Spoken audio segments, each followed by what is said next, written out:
2026ক লক্ষ্য কৰি গোৱালপাৰাত নিৰ্বাচনী কুচকাৱাজ ইতিমধ্যে আৰম্ভ হৈছে। কংগ্ৰেছৰ দুই বিধায়কৰ মাজত সমষ্টি দখলৰ যুঁজ চলিছে আৰু পূব গোৱালপাৰাক লক্ষ্য কৰি লৈছে দুই বিধায়কে। আব্দুল ৰছিদ মণ্ডল আৰু আব্দুল ৰছিদৰ মাজত চলিছে এই যুঁজ। বৰ্তমান পূব গোৱালপাৰাৰ বিধায়ক আব্দুল ৰছিদ আৰু পশ্চিম গোৱালপাৰা সমষ্টিৰ বিধায়ক হৈছে আব্দুল ৰছিদ মণ্ডল। পশ্চিম গোৱালপাৰা সমষ্টি জনজাতিৰ বাবে সংৰক্ষণ কৰা হৈছে আৰু পশ্চিম গোৱালপাৰা এৰি মণ্ডলে মনোযোগ দিছে এতিয়া পূব গোৱালপাৰাত। পূব গোৱালপাৰাত দুই ৰছিদৰ মাজত চলিছে এই বাকযুদ্ধ। এজনে আনজনক সমালোচনা কৰিছে। পূব গোৱালপাৰা সমষ্টিত এতিয়াৰে পৰা প্ৰচাৰ চলাইছে আব্দুল ৰছিদ মণ্ডলে আৰু বিষয়টোক লৈ স্পষ্ট হৈছে আগন্তুক বিধানসভাক কেন্দ্ৰ কৰি কি ধৰণে ৰাজনৈতিক যুঁজ আৰম্ভ হৈছে অঞ্চলটোত।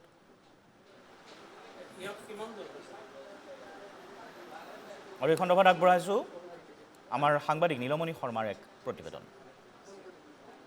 হয়, 2026 বিধানসভা নিৰ্বাচনৰ বাবে এতিয়া প্ৰস্তুতি আৰম্ভ হৈছে আৰু এইবেলি গোৱালপাৰাৰ পূব সমষ্টিত নিৰ্বাচন কিছু আকৰ্ষণীয় হ'ব আৰু এইবাৰ নিৰ্বাচনৰ কাৰণে আচলতে দুইগৰাকী প্ৰতিদ্বন্দ্বীয়ে এতিয়া সমষ্টিত নামি পৰিছে।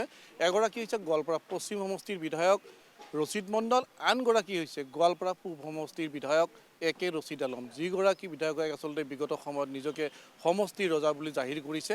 মূলতঃ দুই ৰছিদৰ মাজত হ'ব এইবাৰ যুদ্ধ। আমি এই মুহূৰ্তত গোৱালপাৰা পূব বিধানসভা সমষ্টিৰ বিভিন্ন পূব বিধানসভা সমষ্টিত গোৱালপাৰা পশ্চিম সমষ্টিৰ বিধায়কগৰাকী, যিহেতু পশ্চিম সমষ্টিটো এইবোৰ জনজাতিৰ কাৰণে সংৰক্ষিত হোৱাৰ কাৰণে তেওঁ তাত নিৰ্বাচন খেলিব নোৱাৰিব আৰু এইবাৰ গোৱালপাৰা পূব সমষ্টিত নিৰ্বাচনৰ বাবে কুচকাৱাজ কৰি চলি থকা দেখিছোঁ। আমি কথা জানিব বিচাৰিম, যিহেতু গোৱালপাৰা পূব সমষ্টিত এগৰাকী বিধায়ক আছে, যিগৰাকী বিধায়ক দ্বিতীয়বাৰৰ কাৰণে নিৰ্বাচিত হৈছিল আৰু সেই স্থানত সেই একেটা সমষ্টিত কংগ্ৰেছৰ আন এগৰাকী বিধায়কে এইবাৰ নিৰ্বাচন খেলাৰ মন মেলিছে। আমি তেওঁৰ লগত কিছু কথা পাতিম। প্ৰথমতে মই আমাৰ বাতৰিৰ মাজত আপোনাক স্বাগতম জনাইছোঁ, যিহেতু আপোনাৰ সমষ্টি এইবাৰ নাথাকিল। ধন্যবাদ জনাইছোঁ আপোনাক। এইবাৰ কি কৰিম বুলি ভাবিছে? গোৱালপাৰাৰ পূবত আপোনাক দেখি আছোঁ। ৰাইজৰ মাজত গৈ আছোঁ, ৰাইজৰ লগত অলপমান সম্পৰ্ক স্থাপনৰ কামবিলাক কৰি আছোঁ।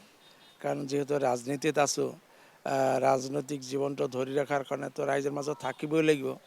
বাকী ৰাইজে সিদ্ধান্ত ল'ব, দলে সিদ্ধান্ত ল'ব নিশ্চিতভাৱে। কাৰণ 2026 নিৰ্বাচনলৈ বেছি দিন নাই। মই যিটো সমষ্টিৰ প্ৰায় ইমান দিন বিধায়ক হৈ আছিলোঁ, সেই সমষ্টি ST ৰিজাৰ্ভ হোৱাৰ কাৰণে অলপ এতিয়া সমষ্টিলৈ এটা প্ৰব্লেম আহিছে। গতিকে যিহেতু মই কাৰবলা বজাৰত থাকোঁ, কাৰবলা গোৱালপাৰা পূব সমষ্টিত, আৰু মই চাকৰি সূত্ৰে এই আপোনাৰ এই কৃষ্ণাই ব্লকতে বহুদিন চাকৰি কৰি গৈছোঁ, মাটিয়া ব্লকত চাকৰি কৰিছোঁ আৰু গতিকে চাকৰি সূত্ৰত এই অঞ্চলৰ জনসাধাৰণৰ যিটো সম্পৰ্ক আৰু ব্যক্তিগত সম্পৰ্ক, এই গোটেইখিনি কথাকে লৈ ৰাইজৰ মাজত যাই আছোঁ। ইয়াত থকা আমাৰ দলীয় নেতা কৰ্মী প্ৰত্যেককে লগ কৰি আছোঁ। দেখা যাওক 2026 চনত ৰাইজ আৰু দলীয় নেতৃত্বই যি সিদ্ধান্ত লয় তাতে। কংগ্ৰেছ দলৰ দুগৰাকী প্ৰাৰ্থী, এগৰাকী দ্বিতীয়বাৰৰ কাৰণে MLA হৈছে আৰু আন এগৰাকী আপুনিও দুবাৰৰ কাৰণে MLA হৈছে, তিনিবাৰ হৈছে। আপোনাক কি কাৰণত আচলতে গোৱালপাৰা পূব সমষ্টিত দলে টিকেট দিব বুলি ভাবিছে? দলে কি কাৰণত, কাৰণ মোক দিবই, এইটো কথা মই গেৰাণ্টি দি নকওঁ। দলে সদায় দুটা বস্তুৰ ওপৰত ভিত্তি কৰি টিকট প্ৰদান কৰে। এটা হৈছে জয়ৰ সম্ভাৱনা আৰু এটা হৈছে দলীয় নেতা, দলৰ আদৰ্শ, দলৰ সংবিধানৰ প্ৰতি আনুগত্য। এটা বস্তু মই গেৰাণ্টি দি ক'ব পাৰোঁ যে এটা বস্তু মোৰ 100% আছে, যিটো দলৰ সংবিধান, দলৰ নীতিৰ বা দলীয় নেতৃত্বৰ প্ৰতি যিটো আনুগত্য, এইটো মোৰ 100% আছে। এইটো মই দাবী কৰিব পাৰোঁ। আৰু জয়ৰ সম্ভাৱনা এই কথাটো ক'ব জনসাধাৰণ আৰু দলীয় নেতৃত্বই। জনসাধাৰণৰ মতামতৰ ওপৰত ভিত্তি কৰি দলৰ নেতৃত্বই সিদ্ধান্ত ল'ব যে কাৰ জয়ৰ সম্ভাৱনা বেছি। গতিকে এই দুটা কথা, জয়ৰ সম্ভাৱনা আৰু এটা হৈছে দলৰ প্ৰতি, দলৰ নীতিৰ প্ৰতি, দলৰ নেতৃত্বৰ প্ৰতি যিটো আনুগত্য।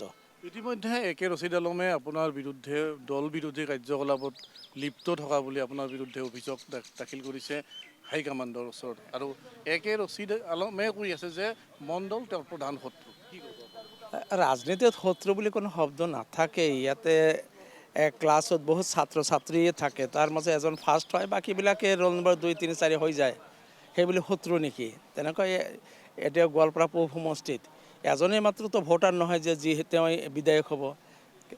2,25,000 মান ভোটাৰ আছে, প্ৰত্যেকজনেই বিধায়কৰ কাৰণে প্ৰাৰ্থী হোৱাৰ কাৰণে যোগ্য। গতিকে জনসাধাৰণে সিদ্ধান্ত ল'ব কাক বাছনি কৰিব।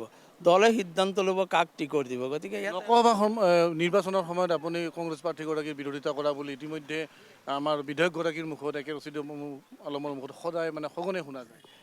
তেখেতে ক'ব পাৰে, তেখেতৰ হাতত কিবা যদি আছে ক'ব, সেইটোলৈ মোৰ ক'ব লগা কাৰণে এইটো দলীয় নেতৃত্বই ক'ব দল বিৰোধী কাম কৰিছোঁ নকৰিছোঁ, দলৰ কি কৰিছোঁ। মই মিডিয়াত এই ব্যাখ্যাখিনি দিব নোখোজোঁ, যিহেতু এইটো সম্পূৰ্ণ দলীয় আভ্যন্তৰীণ কথা। দলৰ যিখিনি কথা আছিল মোক কৈছে, মই দলক জনাই দিছোঁ।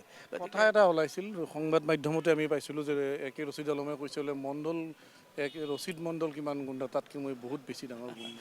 মই গুণ্ডামি নাজানো। কোনোবাই নিজক যদি সেই শব্দৰে বিবেচিত কৰি যদি গৌৰৱ অনুভৱ কৰে, মই তাত ক'বলগীয়া নাই। কিন্তু মই এনেকুৱা শব্দক মই অভিশাপ বুলি ভাবোঁ, যে এনেকুৱা শব্দ এটা গালিহে। এনেকুৱা শব্দৰ অধিকাৰী হ'বলৈ জীৱনত মই আশাও নকৰোঁ। যিহেতু দুগৰাকী শক্তিশালী প্ৰাৰ্থী, তেওঁ দুবাৰ MLA হৈছে, আপুনি তিনিবাৰ MLA হৈছে। যদি দলে কিবা কাৰণত আপোনাক টিকট নিদিয়ে, তেতিয়া অন্য দলৰ পৰা খেলিব নে বোলে আপুনি নিৰ্বাচনৰ? এইটো নাই, এইটো সম্পূৰ্ণ জনসাধাৰণৰ তাত উৎসৰ্গিত ব্যক্তি মই তেনেকুৱা সেই শক্তিশালী সেইবিলাক কথা নাখাতে। জনসাধাৰণৰ লগত বহুত ডাঙৰ ডাঙৰ পালোৱান, বহুত ধনী ধনী মানুহ এই গণতন্ত্ৰত তেওঁলোকে হেৰি হৈ যায়, পৰাজিত হৈ যায়। একেবাৰে নিৰীহ মানুহ, জনসাধাৰণ যাক ভাল পায়, পচন্দ কৰে, তেওঁ জিকি যায়। গতিকে জনসাধাৰণৰ ইচ্ছামতেই মই কাম কৰি আছোঁ আৰু দলীয় নেতৃত্বৰ আদেশ মতে, নিৰ্দেশ মতে মই চলি আছোঁ। গতিকে দল আৰু দলীয় নেতৃত্ব আৰু জনসাধাৰণ মিলি যিটো সিদ্ধান্ত দিব, সেই সিদ্ধান্ত মই মানি ল'ম। প্ৰাৰ্থীজনৰ আলম ডাঙৰীয়াৰ বিষয়ে তেওঁৰ ব্যক্তিগত জীৱনী সম্বন্ধে মই একো ক'বলৈ নাযাওঁ আৰু নকওঁ।